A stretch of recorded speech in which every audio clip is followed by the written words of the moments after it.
দীর্ঘদিন বন্ধ থাকার পর কঠোর নিয়মকানুনের মধ্য দিয়ে ওমানের শ্রমবাজারে পুনরায় ভিসা প্রক্রিয়া চালুর উদ্যোগ নিয়েছে দেশটির সরকার। নতুন এই ভিসা নীতিতে শ্রমিকদের অধিকার সুরক্ষার উপর সর্বোচ্চ জোর দেওয়া হয়েছে। বেতন বকেয়া, কর্মস্থল অনিয়ম এবং নিয়োগকর্তার অসহযোগিতার মতো বিষয়গুলোতে জিরো টলারেন্স নীতি গ্রহণ করেছে ওমান প্রশাসন।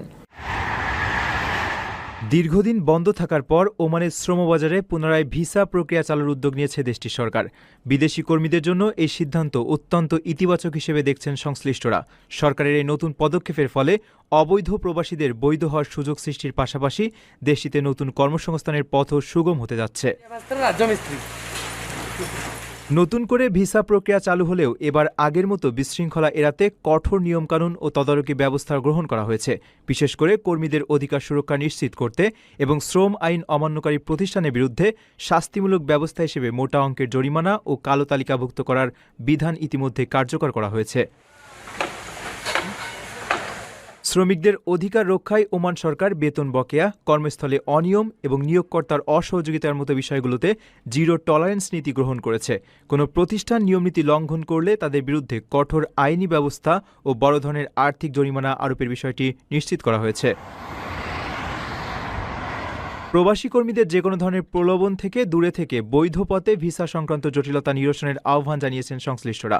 ওমান সরকারের এই আধুনিক ভিসা নীতি ও কঠোর তদারকি ব্যবস্থা সফলভাবে বাস্তবায়িত হলে মধ্যপ্রাচ্যের এই শ্রমবাজারে প্রবাসীদের জন্য দীর্ঘমেয়াদী সুরক্ষা ও স্থিতিশীল কর্মপরিবেশ নিশ্চিত হবে বলে আশা করা হচ্ছে। প্রিয় দর্শক, দীর্ঘদিন পর ওমান সরকার আবার ভিসা নীতিতে পরিবর্তন এনে নতুন নির্দেশনা জারি করেছে। তবে এর সঙ্গে কিছু গুরুত্বপূর্ণ কড়াকড়িও আরোপ করা হয়েছে, যা বিদেশে কর্মসংস্থানের স্বপ্ন দেখা প্রত্যেক বাংলাদেশিদের জানা জরুরি। তাই কোনো গুজব বা দালালের কথায় বিশ্বাস করে সিদ্ধান্ত নেবেন না। শুধুমাত্র সরকারি ঘোষণা এবং বিশ্বস্ত রিক্রুটিং এজেন্সির মাধ্যমে আবেদন করার চেষ্টা করুন।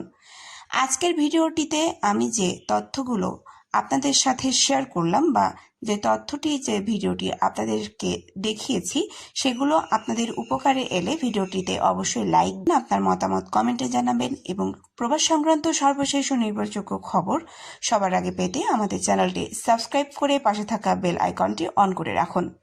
তো বন্ধুরা, আজকের ভিডিওটি এখানেই শেষ করছি। দেখা হচ্ছে পরবর্তী কোনো আপডেটে, পরবর্তী কোনো ভিডিওতে। ততক্ষণ পর্যন্ত সবাই ভালো থাকুন, সুস্থ থাকুন। আল্লাহ হাফেজ।